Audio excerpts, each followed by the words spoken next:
probably familiar with the name, but I'll have to tell you that I'm here with a stolen name, but also with a stolen design. So I'm going to walk you through the process of how I did it and I escaped with it. Maybe that might just be interesting for you. Now, it's not quite convenient to talk about stealing stuff, but let's see how that fits in, right? It's very much of a challenge to start designing something, at least for us, because we try to see design a bit differently. And so that's why I chose to steal this sentence as well from the IPCO Foundation team, because every time we start to design something, there's actually a lot of fear involved to it on whether or not we're going to be able to make it, right? But then once we start developing that just a bit, then we start seeing hope in it, and then suddenly, you know, everything happens. So I'll start to share this process with you guys. Hopefully that the process will help you get some new ideas, and of course that will be shared through this case study. Yeah, so everything starts with fear, as I said. So everything starts with quite a lot of fear. When the IPCO Foundation team approached us, they gave us this concept, and we were supposed to bring in something that would be able to expand on multiple levels. First of all, the sentence as such had really nothing to do with direct technology, but rather the concept. So how do we translate this concept from something that's as abstract into something that is very tangible? So that's when we started thinking about it. That's when we started seeing it. But fortunately enough for us, the concept didn't come only as a sentence. It came a bit more elaborated. And we were talking about how technology brought fear to people. So for those of you who might not be familiar with this image, this is the very first moving image ever. And when it was showed in front of an audience, the train was moving, so everybody left. They thought it would come out of the screen. So that's obviously a technology being taken very scarily from the audience. And then, I mean, this is kind of amazing, right? That's exactly what we see from technology, but then at the same time, this kept on developing so well that we have this and we're not afraid of it anymore. And there comes the next problem. If so many years have passed from this development, what can we as a design team do to bring this concept into today's world? What is there with technology today that can surprise us so much that we can evoke so much fear or hope, right? So we stopped the process just right there. And we went back to our own designing process, which is very, very peculiar, I must say. Instead of trying to find direct answers, what we do when we try to design is actually try to come up with questions in the first place. We design new questions in the first place, and that's the difference. We didn't try and get to the answer of how do we do it, but rather what is the right question to ask to start with this concept. Normally, such things do not happen from designers. It's very hard to find questions, good questions from problem solvers, because we'd rather go to finding a solution and not the right question, right? So at the very beginning of our company, we hired a guy in that had nothing to do with graphic design. That's a philosophy enthusiast and a contemporary artist. That's Dion over there. And this guy comes up with all our questions, all of our weird stuff that Kokrra was talking about. And that's where design starts from. But just to make it a bit more clear of what I mean with the questions is, this is this kind of guy for us. And his great-grandpa was Thomas Griffin, a great philosopher. Thomas, would you please go look for a job? Why? I know, right? Imagine presenting this to a client, but we do it. We're kind of weird. We're just kind of weird. So we dove into philosophy and a bit of contemporary art. We were going through, technology singularity, and we were going through how actually time is very much disconnected from reality when we're talking about technology and hope. Because when we think of hope, we don't think of time right now. We think of a distant future that might not even exist. So time itself kind of shatters.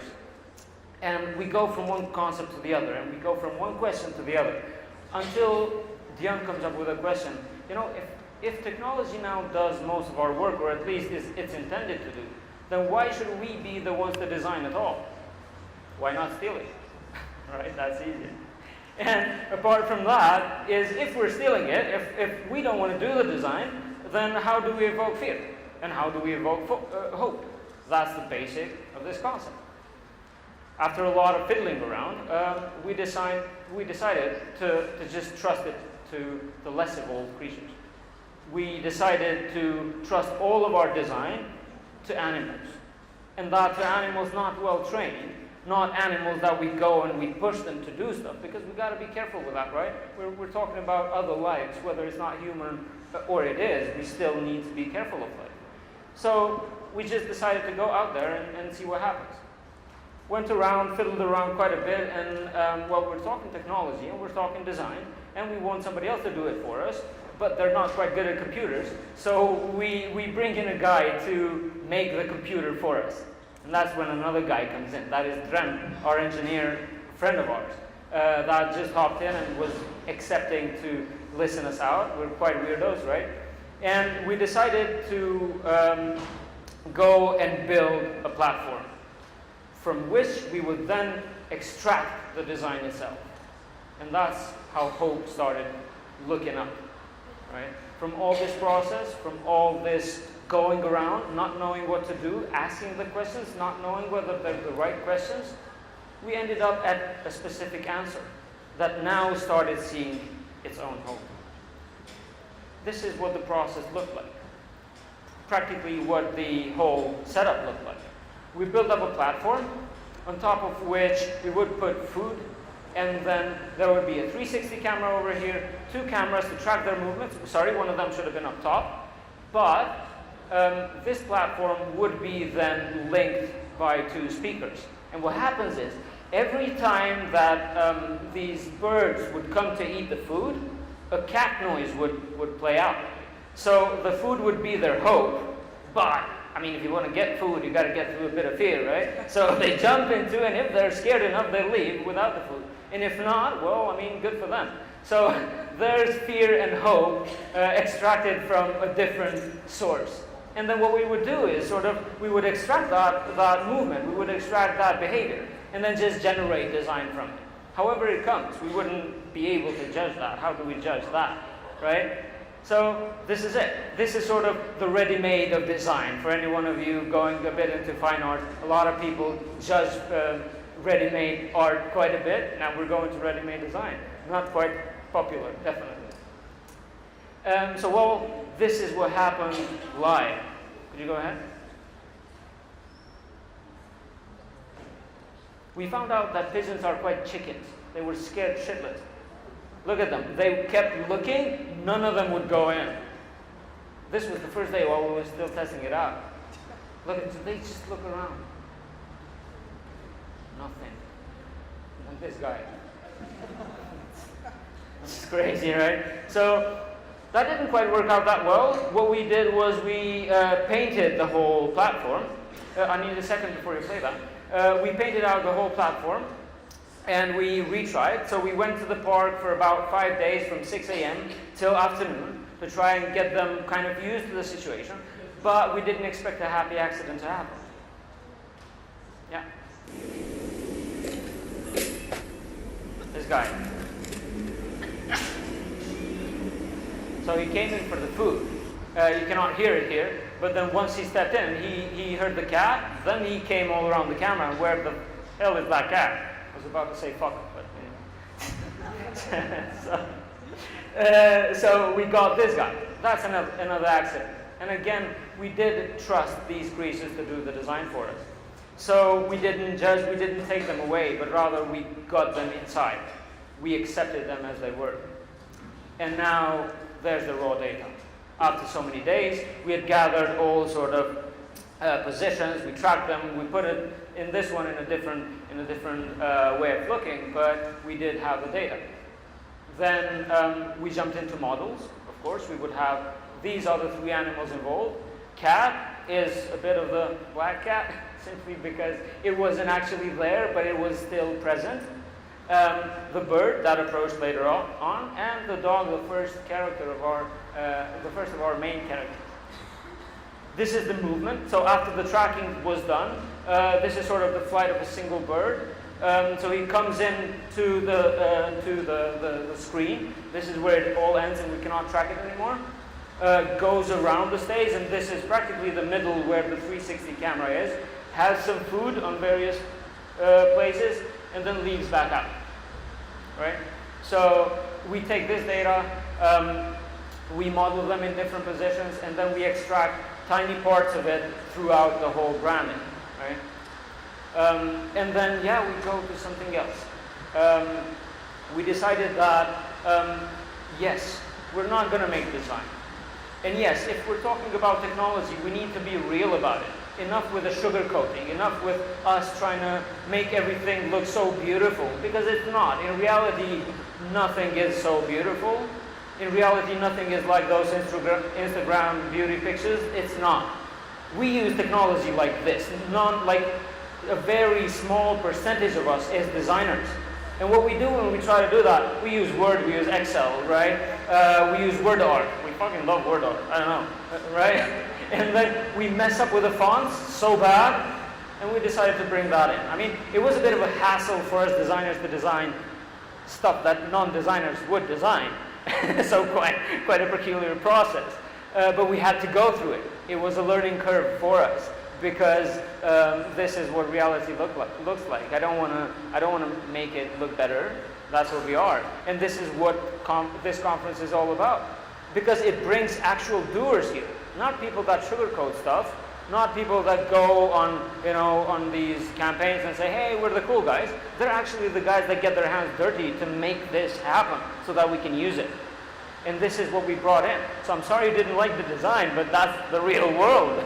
We're not going to make it any better. But then we jumped into how do we get the colors, right? Go from one extreme to the other, from fear to hope. Everything in between is what we feel, because fear and hope are just the extremes. So of course, who am I to choose the exact color of what fear looks like? Who am I to choose the colors of what hope looks like? Maybe to you is different, maybe to you is different. I mean, why should I choose? It's up to you to choose it. So we're bringing in all the spectrum of light and darkness, the spectrum of colors, excluding the extremes. So there is no pure black, there is no pure white. Those are the extremes. If we go to extremes, we don't exist anymore. Everything in between is where we live.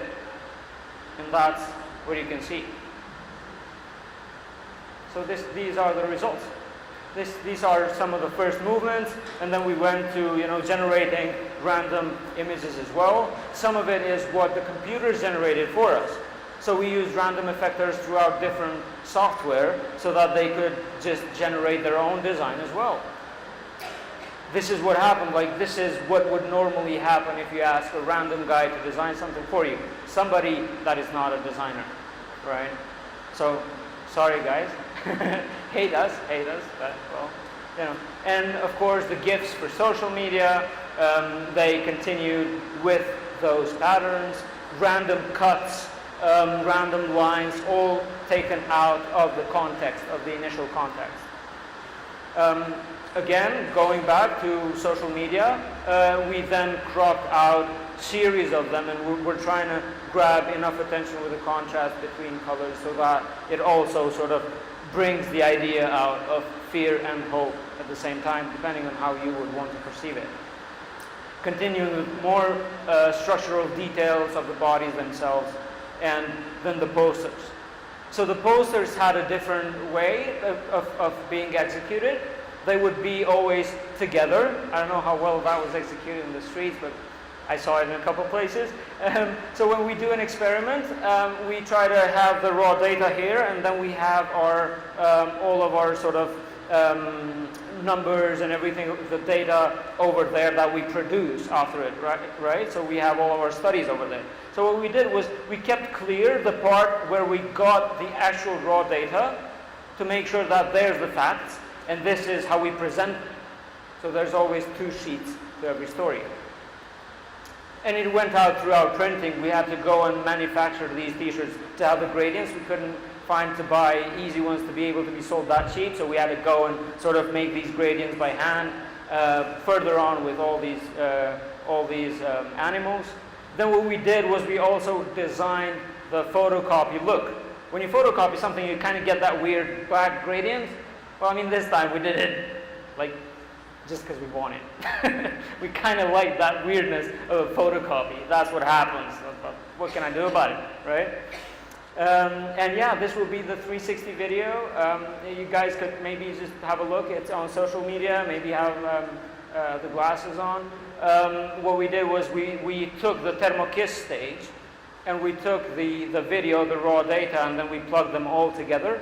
So then this shifts from this scene to another one, which is colorful. And it's sort of made to make you a bit dizzy because the transition from one scene to the other is a bit tough on your eyes, so that you actually feel that in between, the stretch in between the two extremes that we're presenting here. So yeah, finally, you know, this whole process, as messy as it looks, it's actually quite well planned. We didn't just invent this and try to do things, because we cannot do that. We have, DOKU.TECH has been our client for a couple of years now. We cannot afford to sort of miss out. We took this whole process from the Journal of Design and Science, proposed by the MIT Media Lab, and they bring in this very peculiar way of working, which I'd be happy to talk about, but was a bit too technical. And then that would go through art and philosophy, then science, engineering, and finally to design. So we go throughout all this spectrum to create this whole process. So as much as it looks accidental, it really isn't. We do work a lot on every detail of this campaign. And that is only so that in between fear and hope, there's everything that we see. There's the real. It's the tangible. It's the ugly that we get to live with. Thank you.